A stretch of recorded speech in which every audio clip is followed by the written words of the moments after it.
Hello everybody and welcome to Let's Play Snowball Saves Christmas. Now this game is actually pretty special because it's one that I released. And I made it myself with the help of a few friends of mine. And we released it last month, almost exactly 1 month ago in fact, on both itch.io and the Google Play Store. So if you have a PC, a Mac, or a Android phone, you can play this game. So it's not yet available for iPhone, but hopefully that's going to be changed pretty soon. I'm looking into getting that all set up. But as you can see, here's a level select, and we can play through 55 levels of lots of snowy fun. So we're going to get right to it, and I'll explain the story later when it becomes a little bit more relevant. So right now we've got a text box. Again, I didn't really want to bog up the beginning with a bunch of story. So we've just got a little intro here with the text box explaining how to play. So it's pretty simple. You touch anywhere on the screen to line up your shot. You'll see a white line indicating the exact path you will take. When you're ready to launch, just let go and you'll fly. Hit the candy cane pole to advance to the next level. So let's try this out. If we click anywhere, you can see that we drag the cursor around and it extends a red line. And you can see on the other side of Snowball is a white line that shows us his trajectory. So let's let go of the mouse, and he flies off, and he rolls a little bit. So this is how you mostly play the game, is just by jumping around like this, and it's just kind of fun to mess with it for a little bit. You know, it's a physics-based game, so there's a lot of fun stuff that can be done with this, and I'll show some of that off in a little bit as we get to it. So as soon as you hit the candy cane pole, you have completed that level, and you can see here you've got your time that it took you to beat the level, and this is a new record, at least for me, because I wiped my save data before starting the Let's Play, so I've definitely done this level a lot faster, but for the sake of the Let's Play, I'll try to do this at a somewhat normal pace, although I really think this game is sort of built for speedrunning too. So now we're at the second level, and these kind of get gradually harder. As you can see, at the bottom of the screen, it sort of limits our ability to launch ourselves, because we can't pull down all the way, but that's fine, because anyway, like regardless of how high the screen is, there's like a certain cutoff point where you keep dragging it and it won't fly him any further up. So I put that there because, you know, otherwise you could really fly him really far. So these first few levels aren't very difficult. They're just mostly there to get you used to playing the game and dealing with things like slopes and stairs and just getting you comfortable with the controls. So, and right now I'm playing on the PC version, but on the Android phone it feels really good to just touch the screen and then you let it go and then he starts flying. So this game is very much suited for mobile games. Now here's the first real challenge of the game, which is getting over this thing.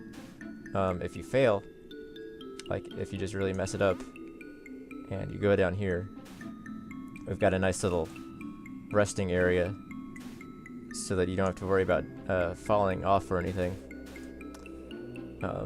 You might be wondering what the hearts are for in the bottom left. The hearts in the bottom left are exactly for what I was talking about. When you fall off the ledge of the stage, you lose a heart. So now we successfully made the jump and we can go to the next level. Or we can try again, or we can share our score on social media. But we're just gonna keep going. Now we've got some more complicated platforms here. It's not like a flat surface. In fact, that's the name of the level. You can see at the bottom. Each level has a name. So this one is floating slopes, because we just jumped over a bunch of floating slopes. This one is the long jump. As you can see, if we don't make our jump long enough, then we'll end up down here in yet another pit. But it's really not that bad. We can just make it back up here. And we'll have to try it from back here, but see how far we can make our jump go. Can't really see where we're going, but we know it's that way, and we know that there's no real danger. So, oh, there we go. Barely made it. Let's finish it off. That's the level.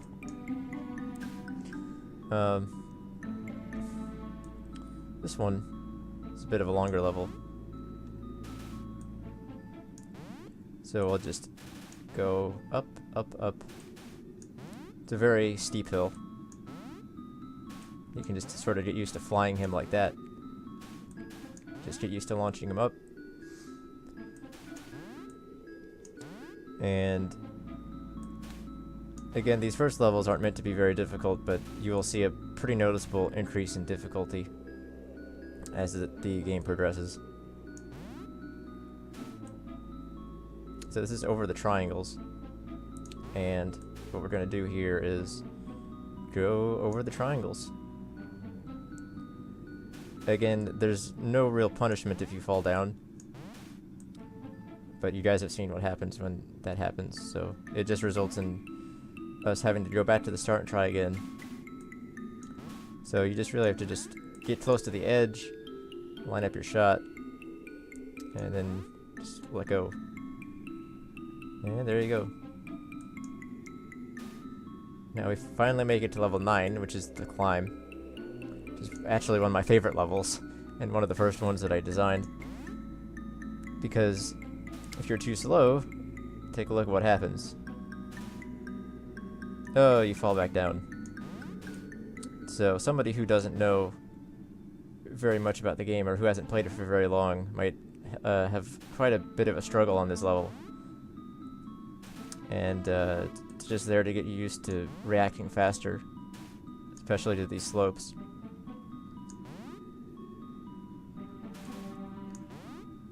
One game that especially inspired me while I was working on this was the other physics-based game called Getting Over It. And I think that level we just finished has nice similarities because it's got that same sort of feel, where if you mess up really badly, you have to start all over. Now let's see what happens when we go into this pit here. So exactly as what you would think would happen, Snowball loses a heart. So let's avoid these pits.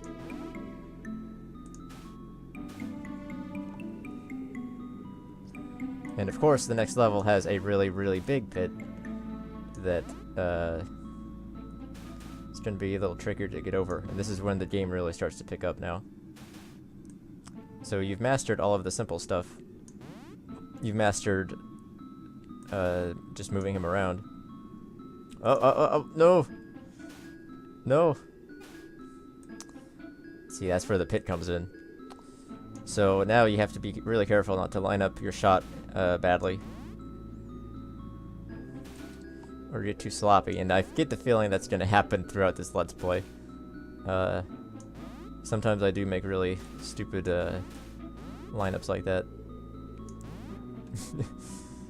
But that's just the nature of the game. So, difficulty curve going up.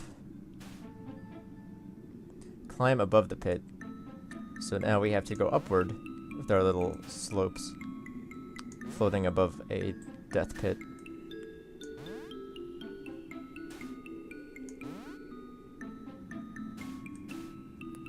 Just gotta line up the shots.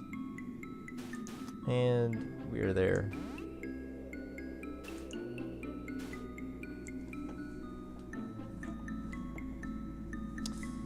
So, let's see.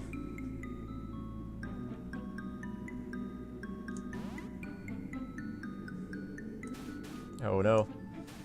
So there are two ways to do this level. And this is sort of the normal intended way to do it. Just to go down this way, up and around.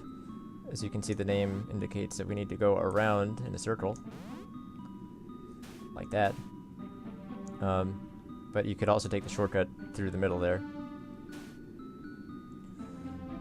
Now, here's a little bit of an Easter egg. If anybody ever stopped to wait after finishing a level, Snowball will, if he's on a slope, he will work his way down the slope. And he will he will fall until he keeps falling. And he hits the invisible ground below, I guess you could say. But yeah, it doesn't result in a death or anything. But I kept that in because I think that's pretty funny.